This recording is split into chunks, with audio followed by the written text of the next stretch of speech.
Buenas noches, ¿cómo les va? Gracias por acompañarnos como siempre. Soy Carlos Brown. Estamos todos los días viernes a las 23 horas por Canal Rural. Bueno, siempre tratamos en este programa, El Estado que Viene, de hacer análisis vinculados con las distintas problemáticas que tiene nuestro país. Hemos traído invitados realmente de gran jerarquía, con los cuales analizamos y discutimos distintos temas. Esta semana que ha pasado y la semana que viene, tenemos mucha tarea relacionada con lo que es el futuro, o sea, la prospectiva. Mucha gente no sabe cuando uno dice prospectiva a qué se está refiriendo. Se estamos refiriendo al futuro. Y el Movimiento Productivo Argentino, una entidad que ya tiene 16 años de existencia, fundada en su momento por Eduardo Duhalde y Raúl Alfonsín, ha trabajado ese tema con mucha intensidad, lo ha trabajado durante todo este año, lo seguirá trabajando seguramente para el año próximo, y ha realizado conjuntamente con la Universidad del Salvador, en el Salón San Ignacio de Loyola, el primer seminario internacional de prospectiva Argentina y el Mundo 2030. Bueno, allí estuvieron una cantidad muy importante de expositores extranjeros, también hubo expositores argentinos, mexicanos, finlandeses. Muy interesante cuando se analizó la problemática de Finlandia, que es un país que le da una importancia trascendental al tema de la prospectiva, empezando por su primer ministro, que le hace eso un culto especial, como todo el resto de las estructuras de gobierno. Bueno, una cantidad muy importante de gente y resultados interesantísimos. Estuvo Eduardo Duhalde y otras personalidades dando charlas vinculadas con estos temas. Y el día lunes que viene, el día lunes 11 de diciembre, en San Martín, nosotros vamos a inaugurar un centro de pensamiento estratégico en San Martín, y para eso vamos a hacer una primera presentación. Haremos seguramente un libro de actas para aquellos que vienen esa primera ocasión, nos acompañen como socios fundadores. Pero va a estar Santiago Bilinsky, y Santiago Bilinsky es una persona que en el tema relacionado con la problemática de la prospectiva, del futuro, está señalando un rumbo muy importante y es convocado por todo el mundo. Ha estado en el coloquio de ideas, en distintas conferencias, y bueno, nos ha hecho el honor de poder participar, vuelvo a insistir, este lunes 11 en Camet. Yo dejo estos datos para si algunos nos quieren acompañar, sería un honor. En Camet, en el Instituto Santo Tomás de Aquino, en la calle Carrillo 2476 de General San Martín, allí estará Santiago Bilinsky y estaremos lanzando por primera vez el Centro de Pensamiento Estratégico. Y de esta manera fortalecemos estos planteos que el movimiento productivo argentino está haciendo a nivel nacional. Nosotros lo estamos lanzando a nivel de nuestro partido General San Martín, y convencidos que si no hay planificación, si no hay estrategia, si no hay una visión de futuro, es muy difícil que un país, que una provincia, que un distrito pueda salir adelante. Bueno, ahora viene nuestro primer corte y continuamos con nuestro invitado.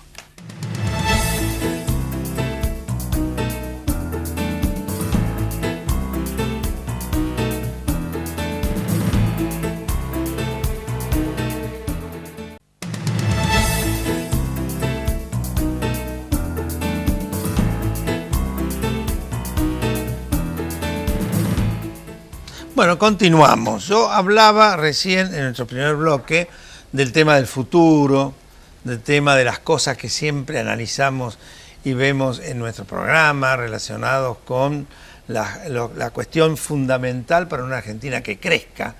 Y la tenemos a Beatriz Nofal. ¿Cómo te va? Hola, Carlos, ¿cómo estás? Gracias por venir. Bueno, un gusto estar contigo y con tu audiencia, realmente. Gracias. Beatriz es una persona economista, pero que ha tenido una cantidad de cargos muy importantes. Sí. Yo recuerdo uno significativo que fue diputada nacional. ¿Y por qué? No solamente por el hecho que la diputación en sí misma es importante, sino porque vos te fuiste enojada porque no conseguías que algo que peleabas mucho se te aprobara. Bueno, se me cayó esto, así que ya estaba acomodado de vuelta. Que era nada más ni nada menos que la cuestión vinculada con las economías regionales. Exacto, y la promoción del empleo. Y la promoción del empleo. En un momento como el 2001, donde lo que estaba realmente amenazado fue el empleo, y la alta tasa de desempleo con la crisis financiera nos llevó a una altísima tasa de pobreza insólita en el país en el 2002, y bueno, y yo sentía que de alguna manera no le habíamos dado en el Congreso la prioridad necesaria para el tratamiento del tema, y para ser honesta que mi bloque tampoco me había dado con tu bloque, la apoyatura suficiente para ponerlo anticipadamente en el orden del día, porque cuando llegó al recinto, fue al final de la sesión de Presupuesto y Hacienda, llegó al recinto la propuesta, había varios diputados que decían que ellos querían votar eso, pero llegó al final del orden del día, después de una sesión complicada, donde ya eran las 2, 3 de la mañana, no había quórum. Sí, lo recuerdo. Vos sabés que yo continué al poco tiempo como presidente de la Comisión de Economía y Desarrollo Regional, donde estaba el origen de tu proyecto, ¿no? Y recuerdo que intenté también durante algún tiempo de lograr que saliera, y tampoco tuve suerte, desgraciadamente, porque son temas muy complejos que es como que no lo terminan de entender, ¿no? La importancia. Yo creo que es más una cuestión de intereses creados a veces, y sobre todo digamos, porque esto implicaba cambiar todo el régimen de promoción, pero simplemente para vincularlo con el presente. Hoy el presidente cuando anunció las prioridades del G20, la primera prioridad es el futuro del trabajo, que eso es una cuestión más vinculada con el tema de tecnología, pero también el futuro del trabajo está vinculado con las inversiones, y esta ley lo que hacía era cambiar los incentivos para la inversión.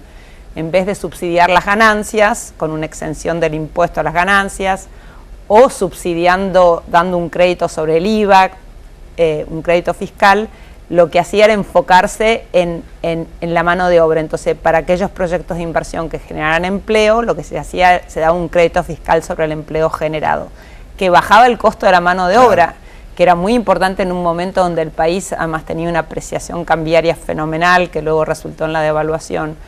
Pero además, esto no vulnera ninguna regla de la Organización Mundial de Comercio, es una manera más transparente. En vez de subsidiar el capital, estamos subsidiando el empleo.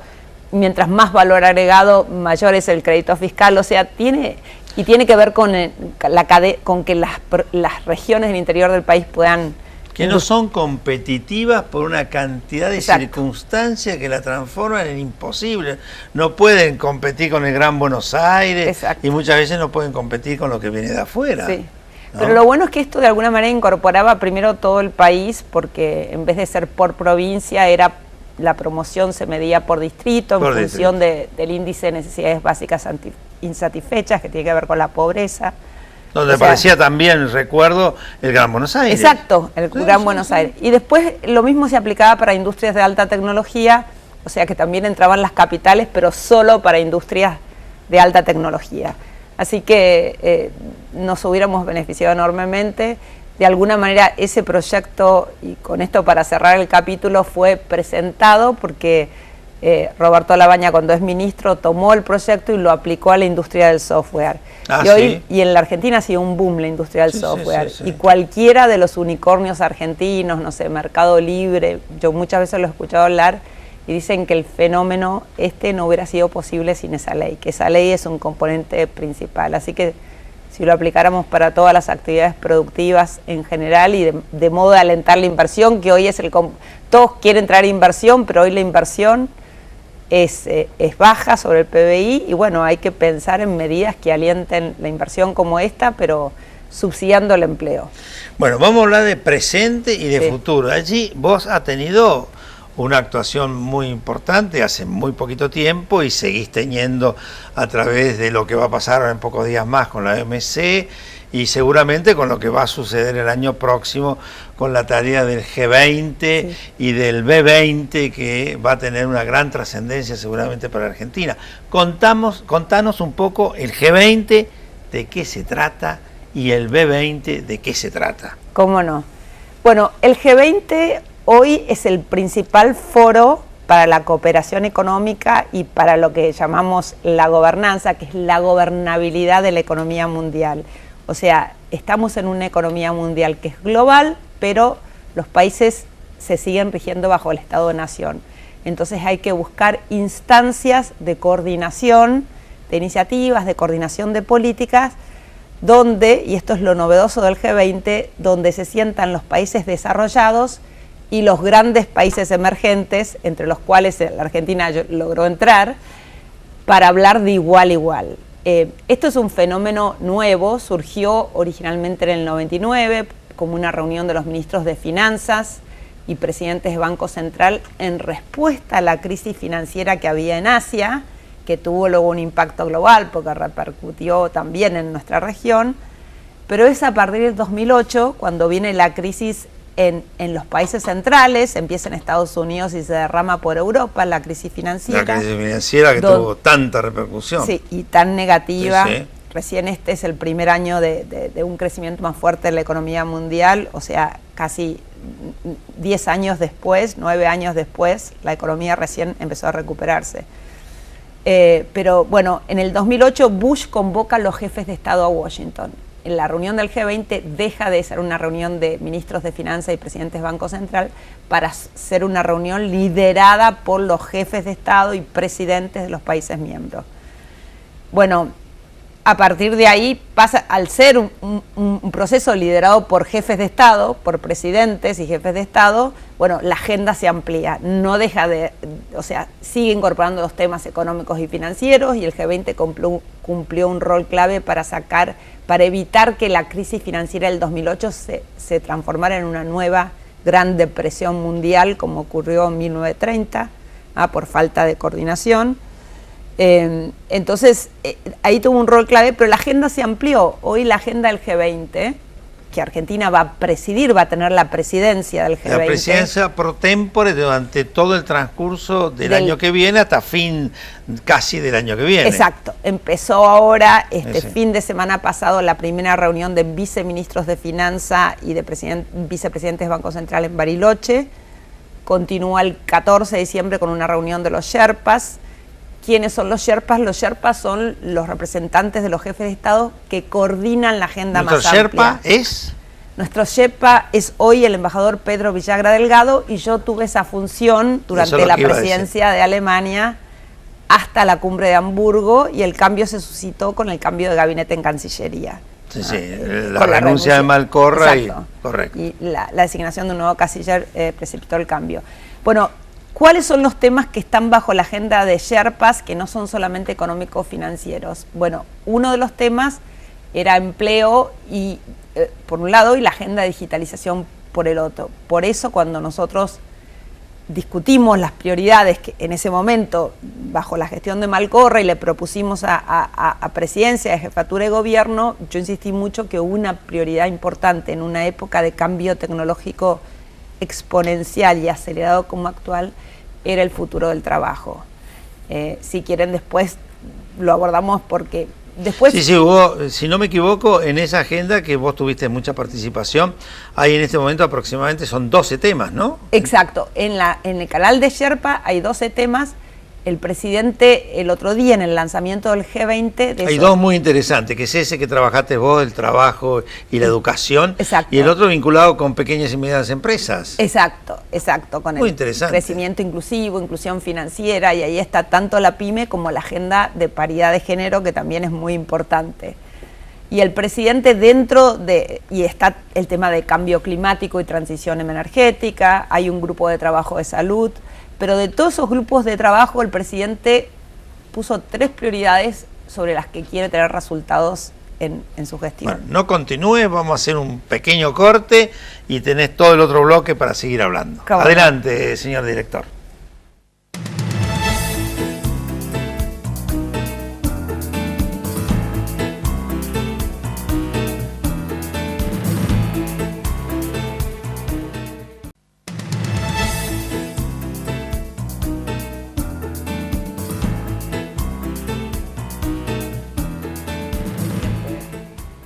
Bueno, continuamos.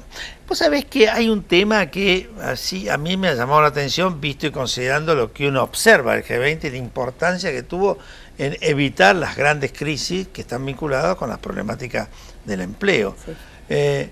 La gran oposición que tienen los sectores de izquierda vinculados con el tema G20 y los problemas que se generan cada vez que están los jefes de Estado, las violentas manifestaciones, el temor que hay en este momento en Argentina con lo que puede llegar a pasar en noviembre del año que viene, vinculado con la presencia de los presidentes de los países desarrollados o en vía de desarrollo, en fin, lo que conforma el G20. ¿Por qué es eso? Porque en el mundo hay una gran reacción contra la globalización y como nosotros en la Argentina hemos tenido muchas crisis financieras, yo creo que una causa, se han juntado varias causas. Para mí la primera y principal es la crisis financiera, porque el mundo entró en una caída fundamental de crecimiento, desempleo, y la gente no solo perdió el empleo, sino perdió la casa. Entonces hay una gran crítica, después también hay otras tendencias que se ven, el salario real dejó de crecer en los países desarrollados, quedó planchado, ahí juegan otros factores, uno es el cambio tecnológico y el otro es la entrada de China a la Organización Mundial de Comercio y la fuerte expansión de las exportaciones industriales chinas. China, para que sepamos, pasó, en el 94 tenía el 4 o el 5% en el año 1994 del valor agregado manufacturero del mundo. En el 2015 pasó a tener el 25%. Y en la misma proporción que China subía su participación en la producción del valor agregado industrial, caía la participación de los países desarrollados. Sí, China tiene un crecimiento geométrico. Y ¿no? Caía el empleo. Entonces eso ha tenido consecuencias, eso unido al cambio tecnológico, las nuevas tecnologías, la robotización, la inteligencia artificial, etcétera, más que nada la robotización y la automatización, han tenido consecuencias sobre el empleo, sobre todo en ciertos sectores y en ciertas localidades. Hay otras que se han beneficiado cada más. día va a ser más complejo el empleo. Sobre todo lo que ha desaparecido es lo que se llamaban los empleos típicos de clase media, que era el obrero industrial tradicional, no sé, el tornero de la industria automotriz, que hoy todo eso, digamos, el proceso de ensamblaje se hace con robots. Robótica. En el mundo, y también tareas de servicios que pueden ser automatizadas, muchas ocupaciones en el ámbito de servicio, cuyas tareas pueden ser automatizadas. Entonces, hay muchos sectores, empleos, ocupaciones que eran típicamente de clases medias que se han visto afectadas o reestructuradas. Por eso hay una gran reacción a la globalización, porque además los gobiernos, el cambio ha sido tan rápido y tan profundo que los gobiernos no han podido reaccionar a tiempo. Una de las maneras de reaccionar es con políticas activas de mercado laboral. Bueno, ahí aparece ese primer punto que mencionamos de los 12, porque Exacto. Creo que es el primer punto, ¿no? Exacto. Que es el vinculado con trabajo y educación, ¿no? Exactamente.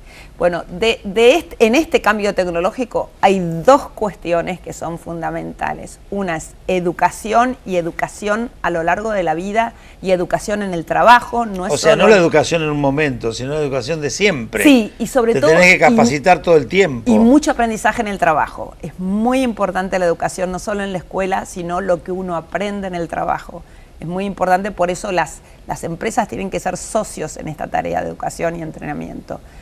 Y lo segundo es redistribución, que es un tema que todavía a nosotros no nos llega, pero lo cierto es que las grandes firmas tecnológicas del mundo tienen ganancias extraordinarias.